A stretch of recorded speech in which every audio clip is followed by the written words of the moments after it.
I have a horrible feeling that we're seeing a breakdown in plain sight.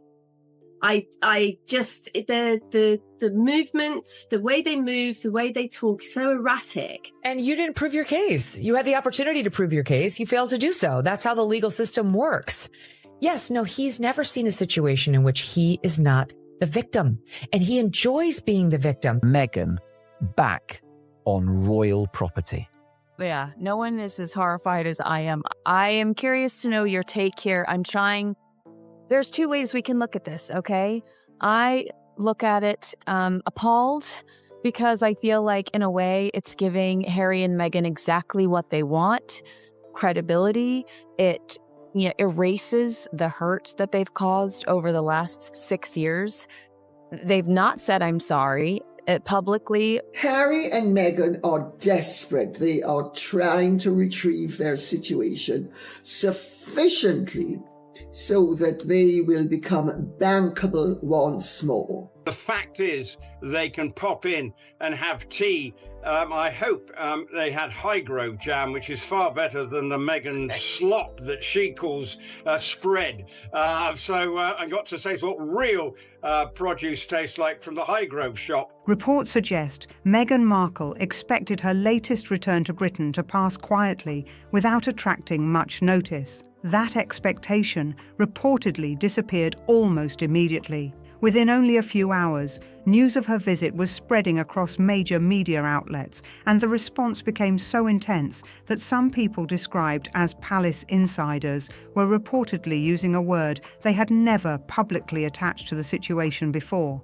breakdown. And according to many commentators, that was only the beginning. It all starts with a promise that many royal followers still remember very clearly. Meghan Markle had previously indicated that she was finished with Britain and had moved on from royal life. She said is exactly right. It's a complete breakdown of the marriage, of Harry's mental stability. Like, nothing's working out for them. How can it? I mean, you just have ulterior motives to do things that you want, and you're not getting it. And so you're losing your minds. Your lives are completely falling apart. It's going to get worse and worse. The more they try to brand and get out there to do all these different things to make money, the worse it's going to get. They're a complete disaster. Meghan returning to the UK, the country she claims she hates, is a sign of defeat. And it is a sign that they are desperate, and they do need money, and they do need proximity to the British royal family so that they can try to attract new opportunities. That's really true. So on the one hand, they've won because they're back on royal property. On the other hand, it's a mission of defeat that she tried to go it alone and be Meghan Inc., and it didn't work. She would not be here if everything had, if she still had to record Confessions of a Female Founder, if she had a new season of With Love Meghan to shoot, if she was actually working on Meet Me at the Lake, The Wedding Date, or this new Afghanistan movie, Meghan Markle would not have the time to come crawling back to King Charles and Queen Camilla. It also appeared she would not consider returning unless several important concerns, including an apology and full security arrangements, were resolved. That position seemed firm at the time. But public situations often change, and recent events have led many people to question whether those earlier expectations still apply. Last week, Meghan Markle reportedly returned to the United Kingdom in an extremely low-profile way. There was no official public announcement, no large media appearance, and no celebration waiting for her arrival. The visit was described as a private family trip. However, what happened next quickly changed the conversation. Within hours, reports about her visit were appearing across major news organizations around the world, turning what was meant to be a quiet visit into a widely discussed international story. The BBC covered it. People magazine covered it. But it might not be so private for Meghan and Harry. You just have to worry that this could be more material for another Netflix documentary or a future book. Well, yes, that you've always got that sort of hanging over the royal family's head, because if it was a frosty meeting, you don't know. It's also been conditional, evidently, on no publicity, no blah, blah, blah, no leaking. Let's put it like that, no leaking. The last time there was leaking, They have evidently been informed that there can be no leaks, and if there are leaks, there will be consequences. And Harry and Meghan understand that they need the facade of reasonably good relations with the King and Queen. One viewer summed up the situation in a comment that quickly grabbed people's attention, and many felt it captured the moment perfectly. A meeting so private, they had to send a press release to every news outlet around the world to announce a private meeting. That single comment reportedly collected around 900 likes, showing that plenty of readers appeared to share the same reaction and were asking many of the same questions. Naturally, attention quickly shifted to one major mystery. Who actually revealed the details? The palace reportedly said it was not responsible. Representatives for the Sussexes also reportedly denied being the source. From Charlotte Griffiths, and amazing piece in the Daily Mail.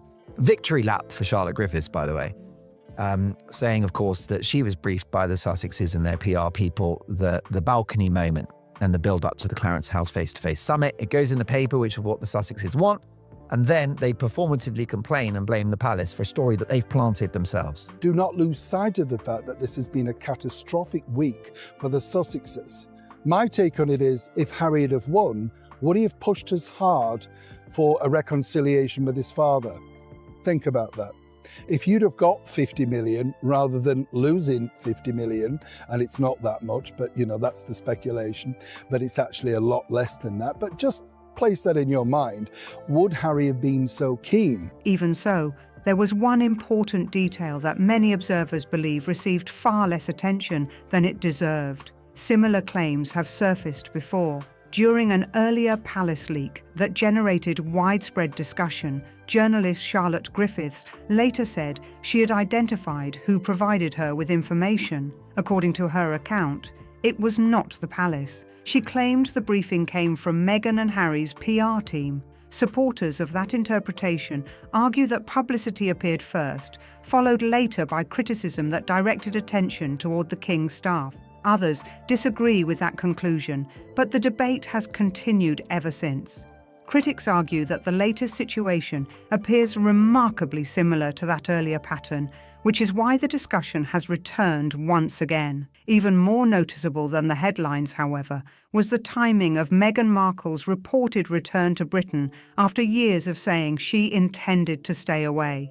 Many royal commentators believe that detail deserves just as much attention as the visit itself. To understand why so many people focused on the timing, it helps to rewind the story by only 7 days. That is because just 1 week earlier, he couldn't have lost bigger in his court case against newspapers in the UK. Multiple 100-page judgment, basically didn't win a single count. Now he may have to pay millions. Paul, it's yet another instance of Harry playing the fake victim. Prince Harry had experienced what many commentators described as a significant setback, setting the stage for everything that followed. The spotlight then shifted to a London courtroom where Prince Harry found himself facing the Daily Mail in what many observers described as one of the most significant legal battles of his life. It was a case he had pursued for years, attracting enormous public attention and raising expectations on every side. Harry had repeatedly said he was fighting to uncover the truth and to honour the memory of his mother. After years of legal arguments, the long-awaited judgment finally arrived. The ruling stretched across an astonishing 400 pages. Yes, 400 pages, reflecting just how detailed and closely examined the case had become. In the end, the outcome represented a major setback for Harry. He did not succeed on the claims in that particular case, and the judge concluded that parts of his arguments relied more on assumptions than on evidence presented before the court. Throughout the proceedings, lawyers representing the Daily Mail challenged his allegations point by point, responding in detail to each issue raised during the trial. Attention then quickly turned to the issue of legal costs. Under the British legal system, the losing party can be required to cover a substantial portion of the other side's expenses. Some commentators even discussed figures reaching as high as $50 million. While those estimates were widely debated, the number itself quickly became one of the biggest talking points surrounding the case. What surprised many people even more was what reportedly happened before the judgment. According to reporting by The Telegraph, Harry reportedly made a last-minute attempt to reach a settlement. However, that report stated the Daily Mail declined the proposal, choosing instead to continue with the legal proceedings until the court delivered its final decision. That meant both sides ultimately had the opportunity to present their full arguments before the judge reached a conclusion. Lady Colin Campbell later summarised the situation with this remark: "The Mail is very good at staring you down." Many commentators argued that her words reflected exactly how the legal battle unfolded. According to those observers, the newspaper remained firm throughout the proceedings against Harry, his fellow claimants, and his lawyer, David Sherborne, whom some commentators noted appeared noticeably quieter after the verdict was delivered. The next question quickly became what Harry would do after such a significant setback. Would he simply accept the court's decision and move forward, as Meghan Kelly suggested he should, like a grown-up? Critics argued that events unfolded very differently. Following the ruling, Harry released a strongly worded statement describing the judgment as a whitewash. That response immediately triggered another round of public debate, with critics questioning whether his comments were directed at the British legal system itself, and asking why he chose such a public response after the court had reached its decision. Then, only 3 days later, reports stated that Harry met with his father over tea. The timing immediately drew fresh attention, and many royal watchers began asking whether it signalled a turning point. However, according to several reports, the meeting took place with clear boundaries in place, and what was reportedly discussed behind the gates of Highgrove suggested that this remained far from a complete reconciliation, leaving many questions still hanging in the air. What unfolded reportedly looked very different from what many people had expected. But before focusing on the meeting itself, it helps to go back to the beginning of Harry's week, because several reports suggest the visit started with unexpected complications long before anyone sat down together. According to multiple reports, Harry believed he might once again stay at Buckingham Palace, just as he had during previous visits to Britain. However, royal commentator Neil Sean, citing palace sources, claimed the answer was effectively, "There's no room at the inn." That reported response quickly became a headline of its own and fueled even more discussion about Harry's relationship with the royal household. Those reports suggested Harry would not be staying inside the palace where he spent much of his early life. Instead, it was reported that he needed to arrange alternative accommodation elsewhere. A detail that many commentators said carried its own symbolic meaning, even though official confirmation was limited. According to the same reports, Harry stayed at a private members' club during the visit. That naturally led many people to ask another question: why not Windsor? Some royal commentators, including Neil Sean, claimed Prince William reportedly had no desire for that to happen. Those claims remain unconfirmed, but they added another layer of speculation and became part of the wider conversation surrounding the visit and the family's reported tensions. That was the backdrop before the meeting even took place. Officially, it was described as a warm family visit, with a grandfather spending time with his grandchildren. However, commentators, including Lady Colin Campbell and Neil Sean, each referring to their own sources, painted a noticeably different picture of what reportedly happened behind closed doors. According to those accounts, the meeting lasted less than an hour, despite the long journey across the Atlantic. Lady Colin Campbell also suggested that the decision to serve tea reflected a gathering designed to remain courteous, short, and carefully controlled rather than deeply personal. According to those reports, there were no lengthy conversations or emotional heart-to-heart moments, despite public curiosity about what might happen. The visit itself was reportedly brief, with arrivals and departures taking place within a relatively short period. Then, one particular detail immediately caught widespread attention. According to several royal commentators, mobile phones and other electronic devices were reportedly collected before anyone met with the king, with the stated aim of protecting privacy and maintaining security throughout the visit. Those reports have never been officially confirmed, but they quickly became one of the biggest talking points. The same accounts also claimed Harry first met privately with the king, while Meghan Markle and the children reportedly remained elsewhere. Some commentators viewed that reported arrangement as significant, while others cautioned that there has been no official confirmation explaining exactly how the meeting was organised or why those decisions were reportedly made. Then there was Queen Camilla. Reports also claimed Harry had reportedly preferred that she not be present because of their well-known public disagreements, including comments he made about her in his memoir. Even so, those same reports stated Camilla remained by the king's side throughout the visit. Supporters viewed that as a clear sign of loyalty and support for her husband, while others interpreted the reported decision very differently, adding yet another layer to the ongoing public debate surrounding the family's relationships. Regardless of how people interpreted it, Queen Camilla's reported presence quickly became one of the most widely discussed aspects of the entire meeting. Royal watchers and commentators alike continued debating what her attendance might have meant, with different observers reaching very different conclusions. Any photographs reportedly taken during the visit were also said to remain under the control of the Crown. According to those reports, the images were not intended for Netflix productions, Instagram posts, or any other form of public release. That detail immediately fueled further speculation, as many people wondered whether the visit had been designed to stay entirely private, despite the intense media attention surrounding it. According to Lady Colin Campbell, the couple were also reportedly given a very direct warning.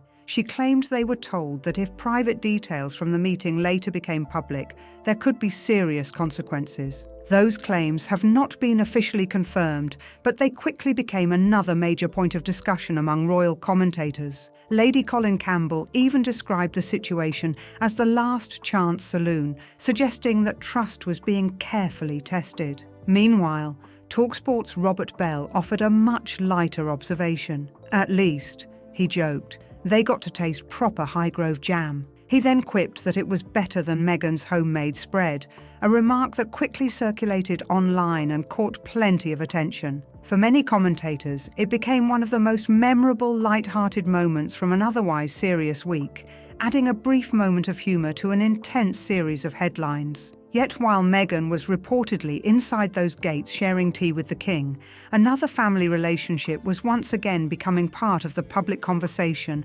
thousands of miles away. That brings the focus back to Thomas Markle. Whatever opinions people may hold about the wider royal story, his personal situation has continued to generate debate, with many observers describing it as one of the most emotional and deeply discussed parts of the entire family narrative. Thomas Markle worked for many years as a television lighting director, building a long career that reportedly involved demanding schedules and long hours behind the scenes. By many accounts, he devoted considerable time, energy, and financial support to helping his youngest daughter pursue the opportunities she wanted during her early years. Reports and interviews over the years have stated that he helped pay for private education, acting classes, school expenses, and other opportunities that supported her ambitions.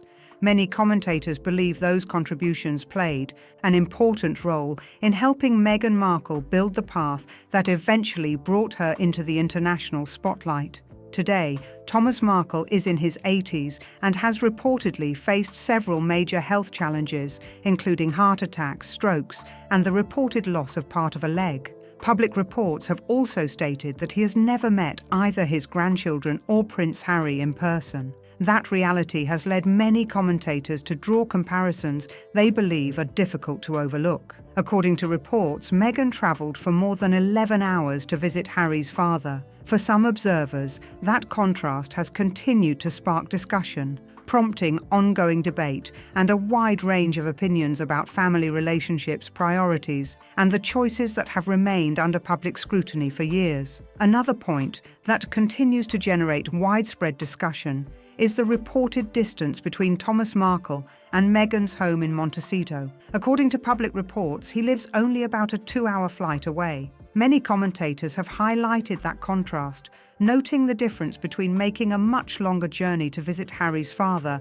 while there has been no publicly reported reunion with Meghan's own father, despite his well-known health challenges. For many observers, that comparison remains one of the most frequently debated aspects of the story. Viewers continue bringing up that contrast in comment sections across social media. As many of them often put it, one grandfather is a king, the other is a retired man with no royal title. According to public reporting, only one of those two fathers received a visit. One viewer expressed a widely shared opinion by writing, "They won't visit Thomas Markle because he isn't rich." That comment resonated with many others who agreed with the sentiment, while others strongly disagreed. It raises a question that continues to divide public opinion. If a parent spent years supporting a child, but later experienced little or no contact while facing serious health struggles, how might that situation be understood? It is a deeply personal question, and many people arrive at very different answers. That question has prompted emotional reactions from viewers around the world, with discussions continuing long after the headlines first appeared. Many people watching are grandparents themselves, while others have shared personal experiences involving family estrangement or long periods without contact. That is one reason this subject connects so strongly with many viewers. To those people, Thomas Markle represents more than another headline. They see someone growing older while reportedly remaining separated from close members of his family. And that reality has encouraged many thoughtful conversations about forgiveness, reconciliation, and family relationships. Some royal commentators have also raised another concern. They argue that Thomas Markle's perspective may never be fully heard if circumstances remain unchanged. That remains speculation, of course, but it has become a recurring topic in royal discussions and interviews. Many observers continue wondering whether there will ever be an opportunity for both sides of the family story to be understood more completely. As discussion around Thomas continued, another report quickly attracted attention. According to several accounts, Prince William reportedly learned about the meeting through media coverage at roughly the same time as the general public. If accurate, many commentators believed that detail only added another layer of tension to an already complicated situation. According to royal commentators, the timing became another major talking point. While King Charles was reportedly spending time with the Sussexes, Prince William and Princess Catherine were attending a charity polo event while continuing with official engagements. Multiple reports claimed William was surprised by the news, and several commentators have continued saying he currently has no interest in arranging a private meeting with his brother. According to those reports, very little has changed in the relationship. Many observers believe they understand why tensions are still said to remain so high. Critics point to Harry's previous public comments about William, including references to his hair loss in his memoir. They also argue that online commentary from some supporters and commentators added further pressure during the period when Catherine was undergoing cancer treatment and focusing on her recovery and family responsibilities. Others believe rebuilding trust after years of public disagreement would naturally take considerable time. But William is not really the central focus of this part of the story. Instead, attention turns back to Queen Elizabeth II, because many royal watchers continue referring to the Sandringham summit when discussing today's events. Her position was widely understood to be straightforward. There would be no half-in, half-out arrangement. A person would either remain a working royal or step away from that role completely. Many commentators continue describing that decision as one of the clearest and firmest boundaries she ever established, and they believe its influence can still be seen in events unfolding today. Fresh debate erupted after this week's reported meeting with the King, with some royal commentators arguing that it has reopened questions about whether Queen Elizabeth II's long-standing position is now being interpreted differently. The public reaction has been difficult to overlook. One viewer, describing themselves as a 72-year-old lifelong monarchist, wrote, "I have always been a monarchist, but no more." Another shared the opinion, what Harry and Meghan did to the Queen and Prince Philip before they died. Charles is insane to let them visit. Those responses highlight how sharply divided public opinion remains. Hundreds of viewers agreed with those comments, showing that emotions surrounding this story continue to run high. Many people still remember Prince Philip's final months and Queen Elizabeth attending his funeral under pandemic restrictions. They also recall the widely publicised interviews, accusations, and disagreements involving Harry and Meghan during the late years of her reign. One commenter even used the phrase elderly abusers, a description reflecting that individual's personal opinion rather than an established fact. Even so, many critics argue that the King's reported decision to meet with the Sussexes sends a very different message from the one they believe Queen Elizabeth intended to leave behind. Some viewers, including commenters from Australia, have also said the latest developments made them question the future of the Commonwealth. Reports further claimed there were boos from some members of the public as the Sussexes' vehicle approached the meeting, although accounts suggested reactions were mixed. One viewer summarised their opinion in 3 words: "The King got Markled." That remark quickly gained attention and prompted many people to ask the same question: why now? Why would King Charles reportedly agree to a meeting after appearing to keep his distance for so long? According to royal commentator Neil Sean, the explanation may involve a reported phone call made the evening before the Highgrove meeting. He alleged the call came from Meghan Markle rather than Prince Harry. According to his account, the message conveyed that Harry was deeply affected by the recent court ruling and wanted to speak with his father. Neil Sean claims that appeal was what reportedly helped the meeting move forward. Those claims remain unconfirmed. Meanwhile, PR expert Jackie Vore also drew attention this week with comments that generated further discussion. She said, "I have a horrible feeling that we're seeing a breakdown in plain sight." Jackie Vore also pointed to what she viewed as changing public messaging over time, describing situations where plans appeared to shift from one statement to another. In her words, Harry was throwing his toys out of the pram whenever media coverage did not unfold the way he wanted. Megyn Kelly also offered a strong reaction to the outcome of the case. Speaking about the court ruling, she said, "He was wrong," and added, "He's got a sick sense of paranoia."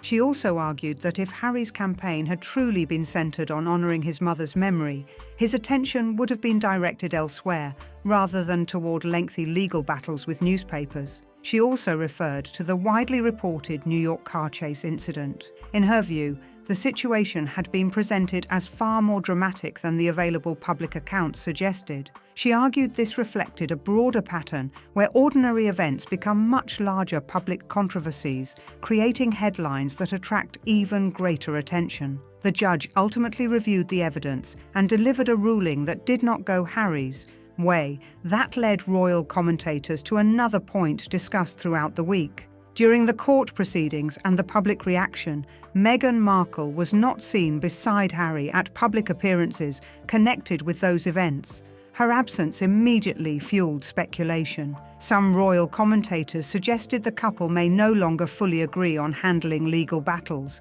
claiming Meghan had reportedly grown tired of years of lawsuits while Harry remained committed to pursuing them. Those claims, however, have not been officially confirmed. Because of that, some commentators have begun asking a question they say was once rarely discussed publicly. They are wondering how much longer the marriage will last. At this stage, however, those discussions remain entirely speculative and should not be viewed as established fact. Another theory frequently mentioned is the so-called 10-year rule. They note that under California law, the length of a marriage can play a role in certain aspects of divorce proceedings, depending on the circumstances. Since the Sussexes have lived in California for several years, commentators such as Kinsey Schofield have speculated about what that timeline could mean, while acknowledging there is no evidence that a separation is being planned. Commentators have also discussed that, under current conventions, Meghan could reportedly continue using the Duchess of Sussex title after a divorce. Some point to Sarah Ferguson continuing to use the Duchess of York title after her divorce as an example. Publishing insiders have likewise speculated that if Meghan were ever to write a memoir after a divorce, it could attract a substantial publishing deal. Those figures remain estimates, but some commentators have mentioned numbers as high as $50 to $60 million. Attention has also shifted toward what might happen next. There has been speculation about possible invitations to Balmoral later in the summer and even talk of Christmas at Sandringham. According to reports, sources said to be close to the Waleses have claimed that if the Sussexes attended the traditional Christmas walk, William and Catherine would reportedly choose not to participate. None of those reports have been officially confirmed, yet they continue to generate discussion. Some commentators have even suggested the future king could decide to stay away if those reported Christmas plans ever became reality. That illustrates how much speculation continues to surround the royal family. Many commentators have also revisited Lady Colin Campbell's reported warning about the Highgrove meeting. According to her account, if private details from that gathering were ever leaked, it could seriously affect future family contact.